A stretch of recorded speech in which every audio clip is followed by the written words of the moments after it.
Stefan. No, I'm not giving my talk in Tagalog, but I thought I'd just learn or refresh my Tagalog a little bit. Well, I'm from Singapore, for those that don't know.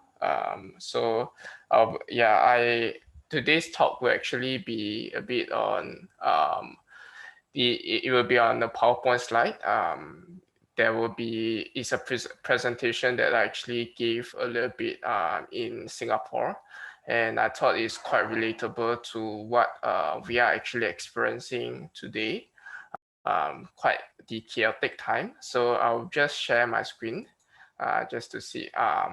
Do let me know. Maybe y'all can unmute yourself to just let me know if y'all can see it, because once I share my screen, I cannot see the video. Thanks.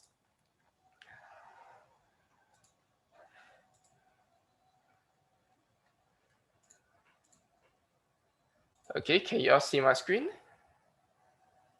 Oh, okay, yeah, I can see the video actually at the side. All right, so today's talk will actually be, is the internet good or bad? Not so much as the internet per se, but there are things that are changing in the world. And it's actually inspired by this movie, Wreck-It Ralph. I'm not sure if you all have seen Wreck-It Ralph, but no worries, I will not be spoiling the movie, because I still encourage people to see it, because it is a pretty good movie. There are quite a lot of, I'm not a promoter for Disney, but yeah, Disney movies have quite a lot of lessons that you can learn from it. And Wreck-It Ralph was actually a movie that I took quite a few lessons from when I was thinking about giving like that when I was thinking of giving a talk back in Singapore. So yeah, the internet these days, you cannot get around it. You have to, even the remote countries, they also have access to internet. Communication is important. Things have changed around in the world. And Wreck-It Ralph actually is a movie that has a little bit of, it's a little bit of an illustration of how the because of how communication has improved, um, and how much influence it has in our life, and some are good and some are bad. So today I will be covering some good aspects and some bad aspects, and how do we sort of leverage on this kind of what the internet has bring forth to us today. Okay. Okay, so the Bible did say that did actually forewarn actually that the internet was coming. Um, we look in the book of Daniel chapter 12, verse 4. But you, Daniel, shut up the words and seal the books until the end of time. The until the time of the end, many shall run to and fro, and knowledge shall increase. So there was a forewarning that communication, knowledge, there will be it will be a booming year. And when we look at the past decade, where internet has come, uh, when the computer was built, and the what we call the internet, the TCP/IP communication was actually established. There was a lot of things that came about. E-store, which is right now what we are seeing is booming, um, and as well as WhatsApp communication and stuff like this. So we are right now actually living in what we call the information age. Studies are using the internet. When we talk about success are also using it. Like to be able to succeed, you must understand how to do online business. You have to understand how to communicate everything through online.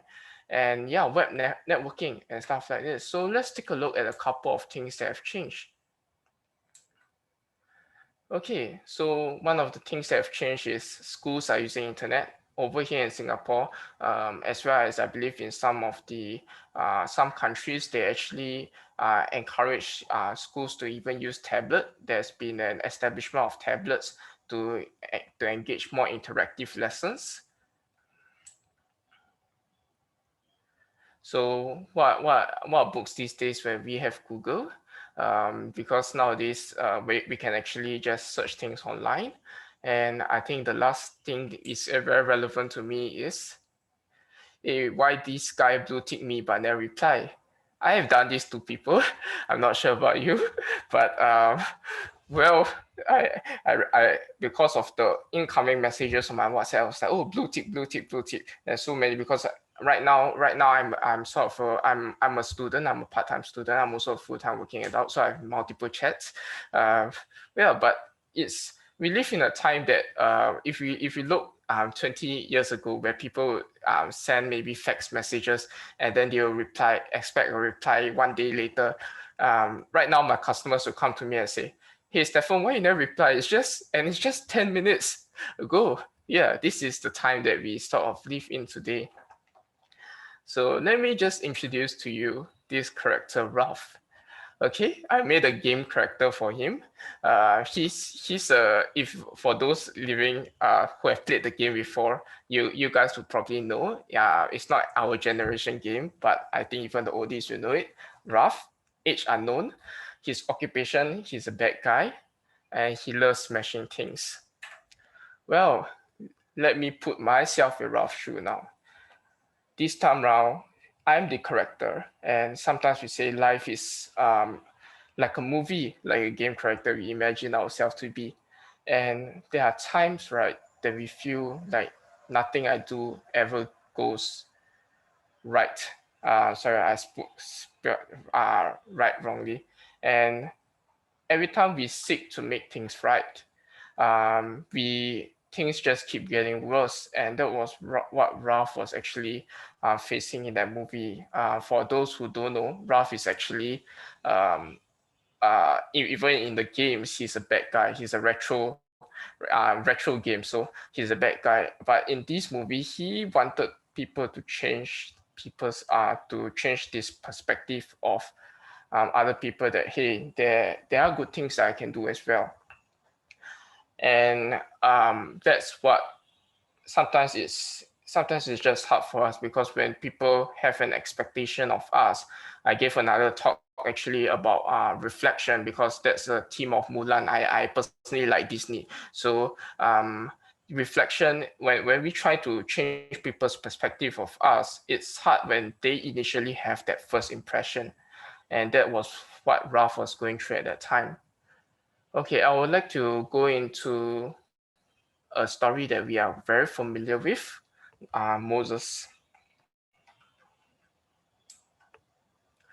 Okay, we go into Exodus chapter 3, verse 4.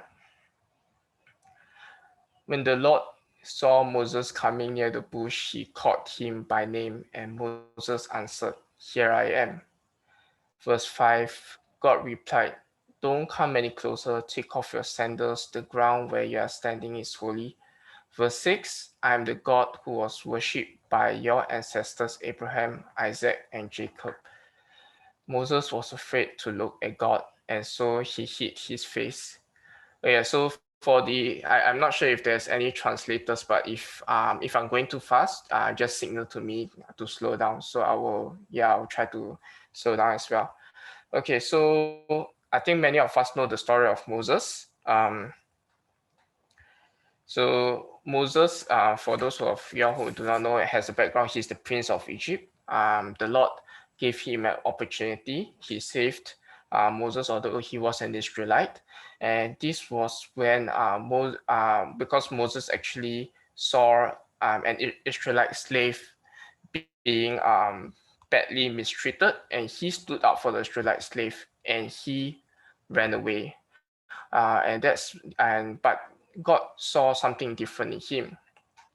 God saw that, hey, although people's impression of Moses was probably an excelled prince and someone with no authority, God saw it differently. And that was, but can I want to first put ourselves in Moses' shoe, because he was a very learned man, and sometimes when you have a lot of knowledge, and you make the mistake when you face first taste like defeat, in gaming terms, or what we call once bitten twice shy, you tend to be when you face a downfall, you tend to be very nervous or to just get back into the same thing again. And and I can tell you, I think no matter which age you are, no when you face that kind of problem, yes, it might be easier to get to overcome it, but once bitten twice shy still applies, and that applies to Moses as well, because he stood up for Israel and he thought it was right, but it became it just backfired on him, and sometimes that will happen to us in our life, brothers and sisters. Yeah.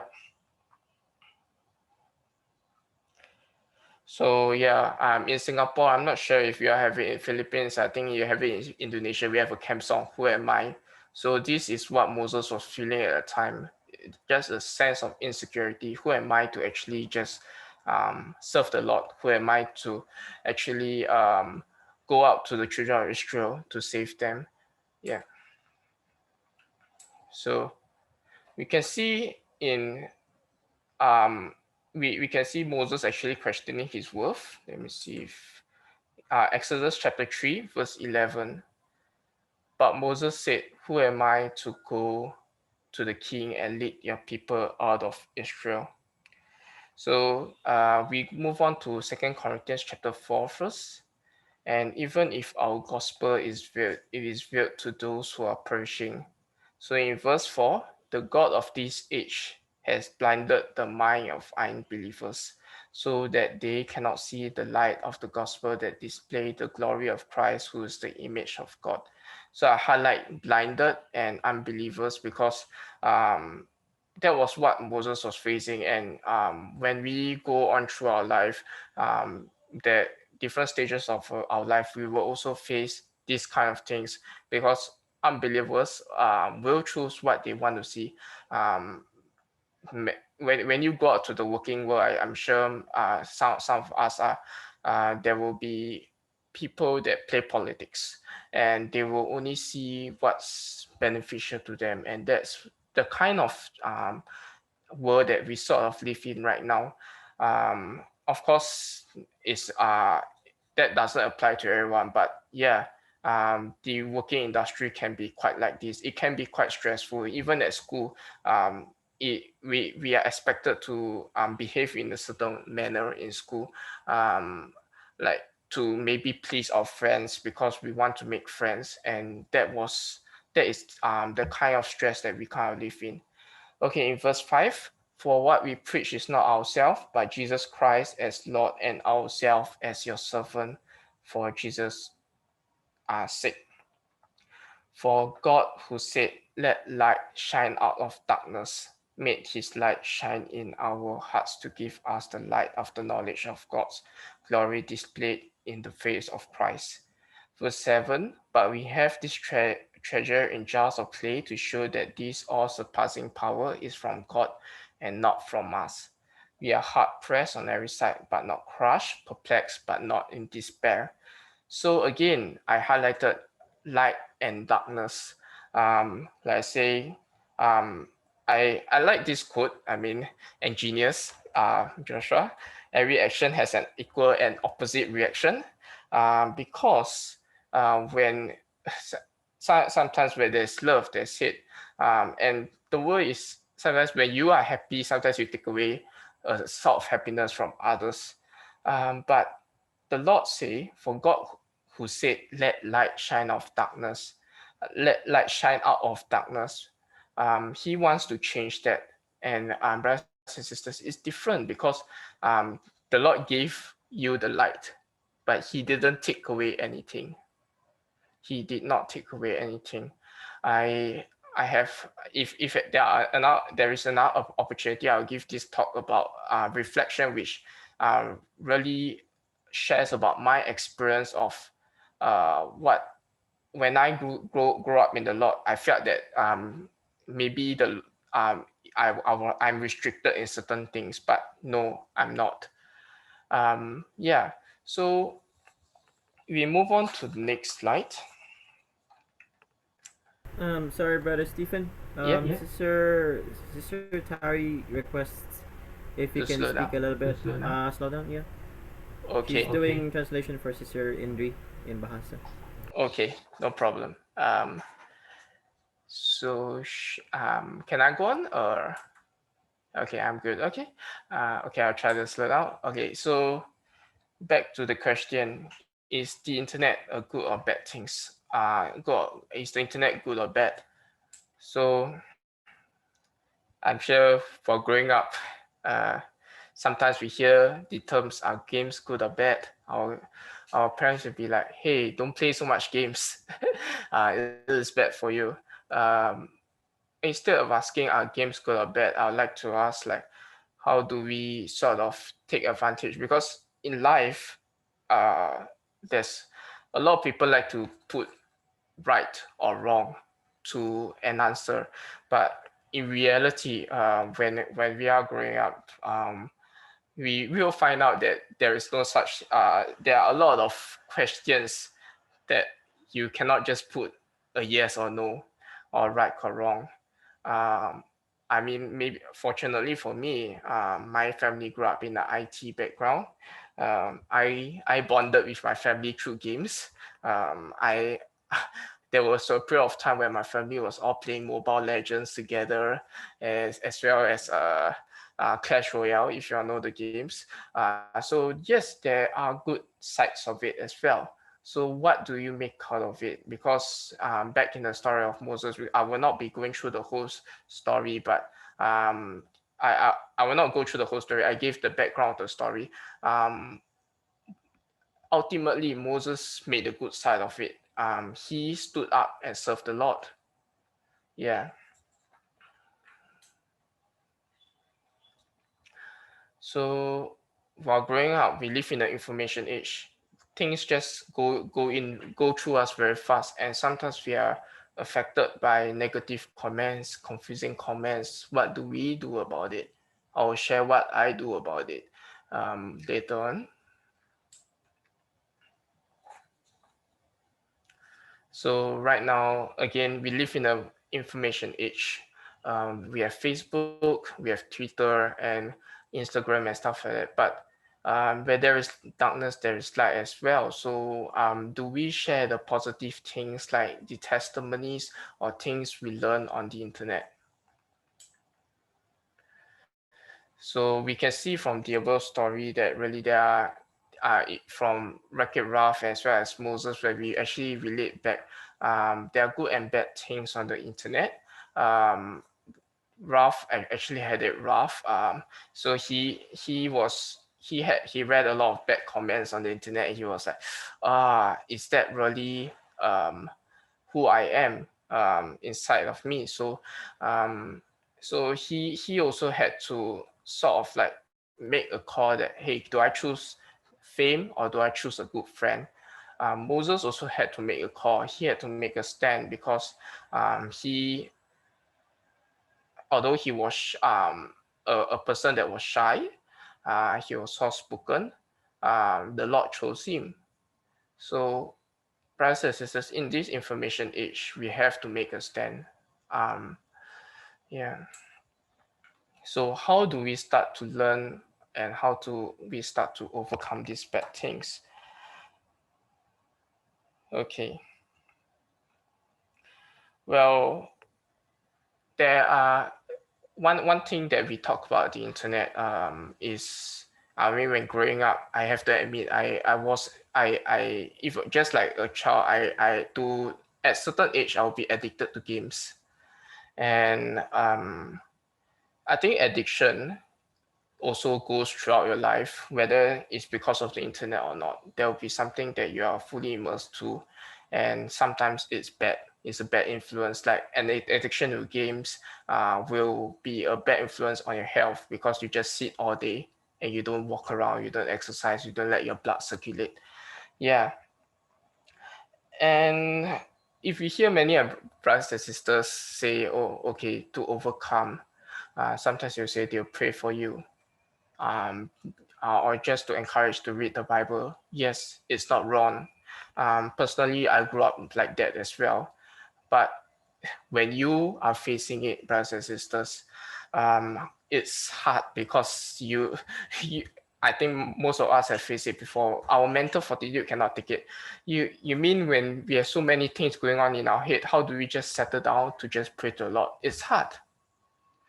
So the first encouragement, brothers and sisters, that I want you to to take away is, um, some before we actually, yeah, of course, to read the Bible and stuff. The first thing when we are addicted to something, or we want to take away the negative comments and confusing comments, right, is to do something positive.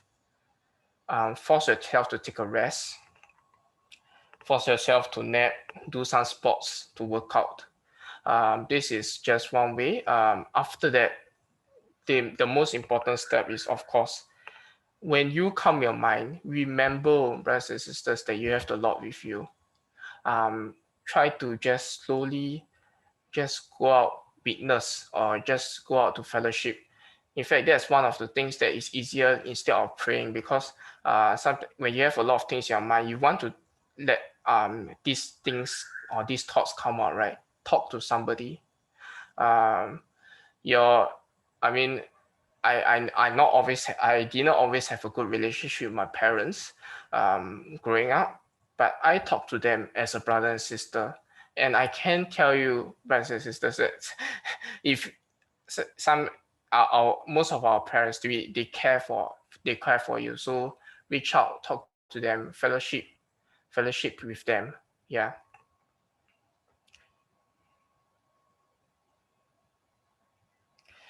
Yeah, so the other aspect that I wanted to actually share is, because like I say, I didn't always have I mean, growing up, of course, when I'm growing up, I always had a very strict dad and a very strict mom. uh, and the aspect of a strict parenthood always lies in me. uh, I mean, at some point of my life, and I believe your life, um, we always have this experience of a good cop versus the bad cop. So for me, it was my dad would be maybe like the bad cop, and he would be like, "Hey, Stefan, what you're doing is wrong." And then my mom would be, "Sayang, sayang, hey, no, Stefan, yeah, what you're doing is wrong." She'll be stern, but you need to overcome that. And that was the kind of struggle, like the impression that I have of my parents. But actually, growing up, then I realized that when I start talking to my dad, uh, actually he has a lot of struggles with his work as well, and he has to manage a lot of things. And I actually learned a lot of things from him. So, brothers and sisters, right now the information age is, there's so many things influencing us, but I like you all to think that um, the first impression that we know of somebody, even if we know somebody for quite a bit of time, right? The Lord says, just like in the story of Moses, He can change someone. So reach out to whoever that you know, that hey, just to know them better. It doesn't mean that that person has to change. Maybe it's you yourself to change, because growing up in the Lord, I definitely have to change a lot. When I was a child, I was definitely very immature. Like say my parents will have good cop and bad cop. I think to them, they're thinking to themselves like how silly I was when I was a child. Joshua said that he was a monkey. I was a monkey too. Um, well, I'm not as monkey as Joshua, just to clarify. I hope. Yeah, but yeah, I mean, I know Joshua when he was young. So yeah, but yeah, but that people change over time. And brothers and sisters, that we live in the information age. Don't let this information, like many uh, many people agreeing on. I was actually talking to a brother last Sunday, um, and he said one thing that actually sing in my mind. Many people can agree on to someone, but that does not mean that someone is correct, because it could be they agree because there's something beneficial, or because they just don't want to argue with that someone, because that person is a very strong person. But right now in the information age where there's so many things that's confusing, I like to give others a chance as well, to just broaden our horizons. So yeah, so to sum it up, I just like to leave one scripture. How do we start to learn about how do we start to learn to overcome the bad things?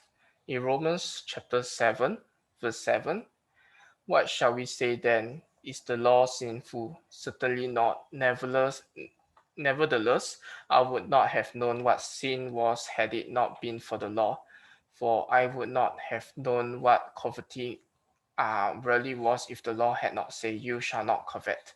But sin, seizing the opportunity afforded by the commandment, produced in me every kind of coveting, for apart from the law, sin was dead. So, like throughout the talk, I was suggesting, instead of asking, is the internet good or bad? We just like this scripture, we if we did not have law, we'll never know what is bad. Um, but try to explore beyond it. What can we make good out of maybe something that what others think is bad? Yeah.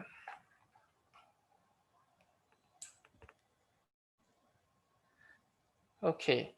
So just one quote that I really love by Kung Fu Panda.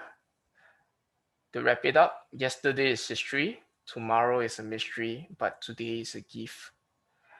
We live is a it's not really a new year, but happy new year everyone. A bit of a late wish. Um, so um, we like Kung Fu Panda say yesterday is history. Yes, that sometimes you have to forget things, the bad things that happen, and it's hard to forget. But try to learn from the bad things as well. Tomorrow is a mystery.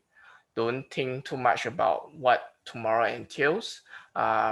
Really, uh, of course, you do your due diligence to plan, but the Lord, still leave it up to the Lord. Just pray to the Lord that, hey, I know that you're there for me. But most importantly, today is a gift. What can you do today, right now? There are many people out there that you might have you might have actually more influence than you thought. Like I was just witnessing to a friend, and I didn't know he was interested in the Lord, but it just clicked on me because he was always a very staunch Buddhist. Yeah, so yeah, don't let the current things influence you fully on your decision, but be broad-minded about it. So yeah, and that's the end of my talk. So I pass it back to Brother Jasper.